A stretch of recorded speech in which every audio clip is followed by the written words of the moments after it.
Martin then ended the episode with one of his boring speeches, which to me did not fit all of these scenes they were showing in the montage at the end of today's episode.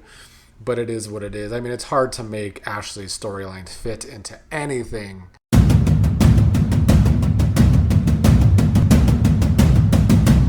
What is up, fellow Beyond the Gates viewers? Here to talk about today's Friday episode of the show, as we are gearing up for a pretty big week next week. We had to get through this week first, and I do feel like today's episode was setting up next week.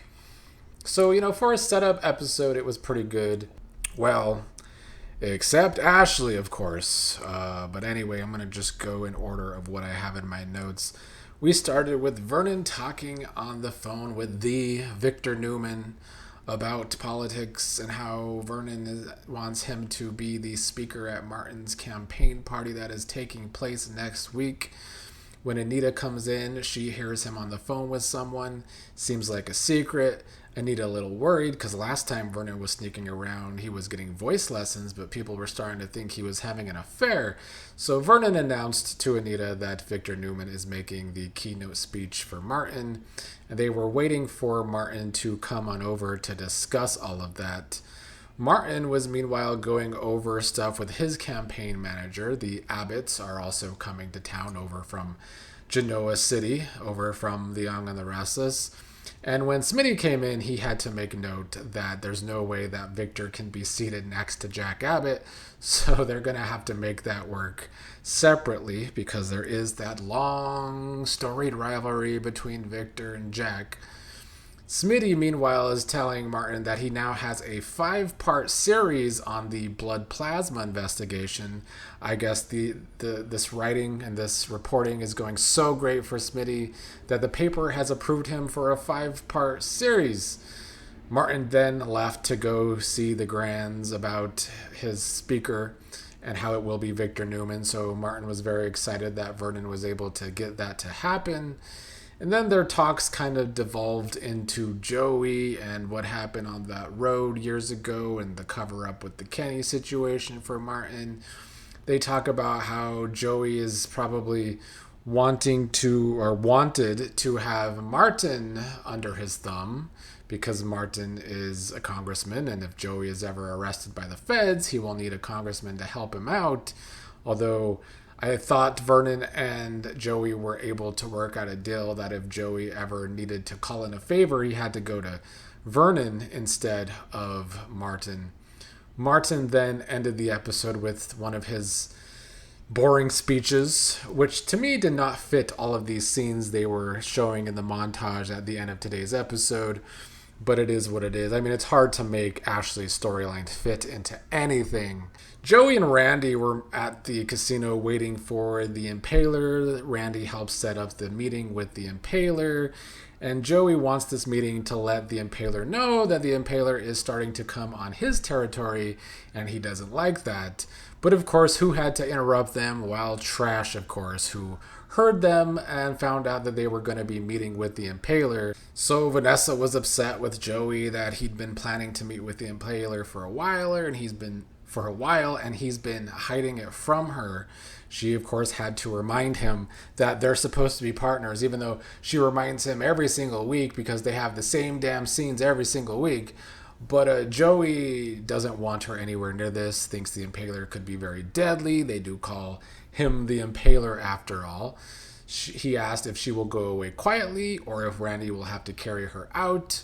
He was about to make Randy carry her out, but Vanessa says don't move another inch. She will go out on her own. And of course, Randy had to go with her though, and they went to Joey's place for Vanessa to stay there, security outside of the door.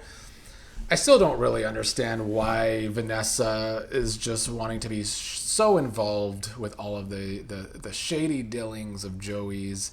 Like, she wants his life. They're all over the place with Vanessa, because then we get these scenes with Randy and Vanessa thinking about Doug, and Vanessa talked to Randy about how Randy's friendship with Doug was very much needed in Doug's life towards the end because it was a connection to his youth, and she said that Doug needed a friend like him who was good and loyal.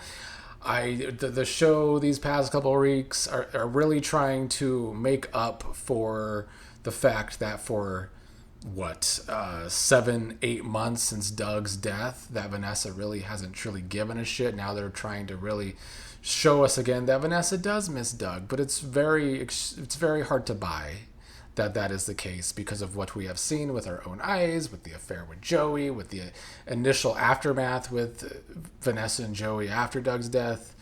They're doing damage control with the Vanessa storyline because they realize that they fucked up so poorly, but I don't think they could fix it at this point. But Randy told her that loyalty is why he is here for Joey right now, to watch out for Vanessa. Vanessa says that someone has to have Joey's back tonight, though, if Joey's going to be meeting with the Impaler. And Joey was with some of his other guys that seemed like they were already fucking up. And Joey was honestly pretty shook today. The Impaler seems to be scaring him. And so he even had his gun ready while he was looking shook. Vanessa, meanwhile, whining to Randy that she doesn't want to lose another man that she loves. Just seriously, whatever. But Randy did listen to Vanessa, and he went back to the casino for Joey. And Joey did say it's good that Randy is here. And the cliffhanger was the Impaler probably arriving. We don't get to see the Impaler until Monday, although I would certainly place my bets that it's someone related to Joey. Wink, wink. They kind of gave it away on social media, but I'm pretty sure that's the Impaler unless they pull out some other twist and somebody else is the Impaler. I don't know how I feel if the Impaler does end up being Joey's sister. They've certainly tried to make that known over the past month. They've really been building this up. Joey's missing his sister, the letter that he had, that she wanted to go off and prove herself. So they have built it up for the past month. But to me, the Impaler storyline has sucked so bad. Like, they write this storyline. We as fans had to make it more interesting for ourselves to guess who the Impaler was, thinking it could be someone we already know, because the show did not do a very good job of making us interested in who it could actually be. So we as fans have actually been the ones trying to speculate, hoping that it would be some big reveal. But if it's a character that we've never even met, I do think that is some low energy stuff, just really proving again how piss poor the Impaler storyline was. But if you needed even more proof of how poor the Impaler storyline was, look no further than the characters of Naomi, Jacob, Ashley, Grayson, because them being on this episode was hard to get through. Naomi and Jacob in bed still discussing the grief over Derek, and I get that Jacob would miss his best friend. I really do. And the fact that Derek took a bullet for him. Naomi saying that the best way to honor Derek's life is to live his life, Jacob says, or bring down the entire ring, and I get that. But like, here's the problem with for us viewers. When Derek was alive on the show, the writers did not give a single damn fuck about Derek. So now after his death, why are they trying to make us believe that we should give this much of a fuck about Derek and still be mourning him going on 3 weeks later when he was on the show? They never wrote for him. So I hate it, honestly. And I'm so sick of watching Jacob, Naomi, and Ashley and Grayson. I will not be recapping Ashley and Grayson today. I'm just letting you know now. Grayson went to visit Ashley. I stopped paying attention. Going forward, you will not get a recap from me about those characters. You will have to find a recapper who can actually sit through that bad television when Ashley and Grayson are on. Won't be me. Jacob and Smitty ended up discussing the case. Jacob says if Smitty can stick his neck out, he has a way that they can actually find who the Impaler really is.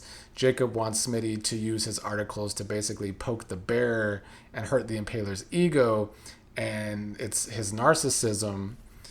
I do like that at least we're going to see that maybe Smitty's writing and investigative journalism kind of matters So that's one good thing I could say for the aftermath of this not so good storyline.